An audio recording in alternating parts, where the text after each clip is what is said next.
what we've got here is no ordinary Microsoft mouse. This is the InPort mouse, also known as a bus mouse. The difference with this is there's absolutely no intelligence whatsoever inside these mice. The optical encoder thingamajigs that do the X and Y axis detection, the signals from those go directly to a host card, which is just an 8-bit card, and that's got a very strange looking round DIN connector, so there's no possibility of plugging this into the wrong kind of port as far as I'm aware. PS2 and serial mice, obviously they're a lot more complicated and they've got a little circuit board inside. I don't think this is even going to have one other than just something to mount these buttons on. As mentioned, the raw signals from this mouse go straight to that card. And to get this working was really straightforward. All I did was download Microsoft Mouse drivers, version 9, off, I think, WinWorld. But if you just search for Microsoft InPort Mouse driver or Microsoft Bus Mouse driver, you can come across those pretty easily. And the version 9 supports DOS and Windows 3.x, so that's what I needed. And it is fully operational, and I'm not sure anyone's ever done it before, but yeah, you can play Doom with a bus mouse. It's not a great experience, as it it never really was, because ball mice suck, to be honest. Even on my 486 machines, when there's a PS2 port available, I will be using a PS2 optical mouse, which I have plenty of. I'll give you a demonstration of how this is to play with. And yeah, I'm going to cheat because the ball mouse just makes it too damn hard. I have got a sound card on this motherboard, but I can't be bothered rigging up speakers at the moment.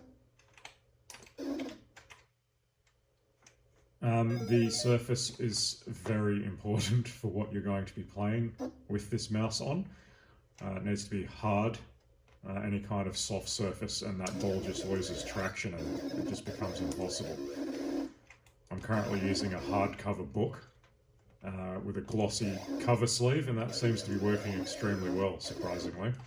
I wouldn't have thought the glossy cover would aid in traction, but it actually is. So this is actually playable.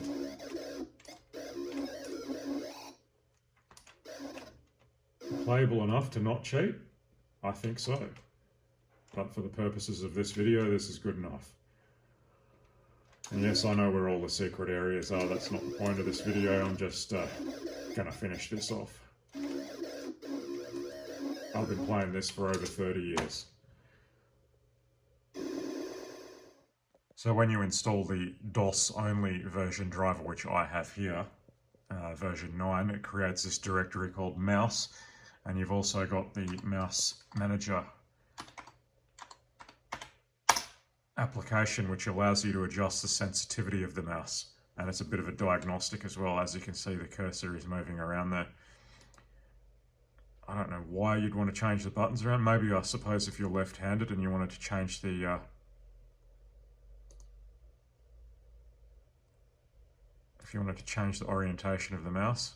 Although, what's this orientation doing?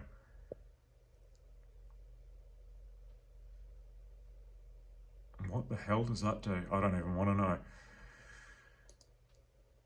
And you can individually adjust the vertical and horizontal sensitivity. Kind of interesting. What is this pointer doing? I have no idea. Can you literally change the size? Ah, right. So that's, I guess, if you're hard of seeing.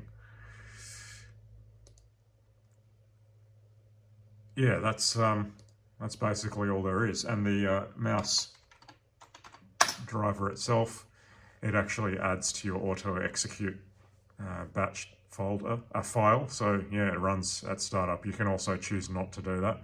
I'm going to rem it out because I'm not going to leave this bus mouse card in this machine anyway, because as I mentioned, ball mice, yeah, they suck.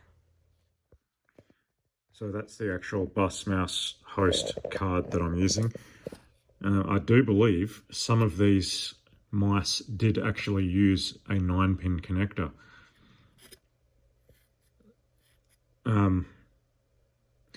Of interest, this kind of mouse is actually the same thing that's used on Amiga and Atari ST and things of that era. I think they call them quadrature mice, simply because, yeah, the signals go straight to the host and there's no intelligence whatsoever in the mouse.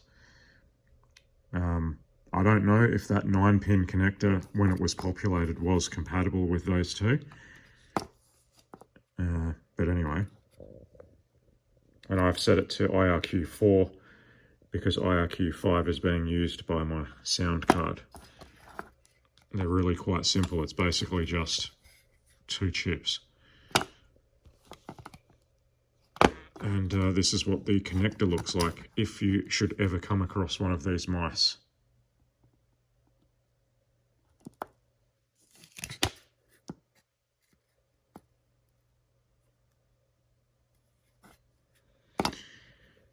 A nice oddity, but I'm not going to use it. It's just something to have in my collection.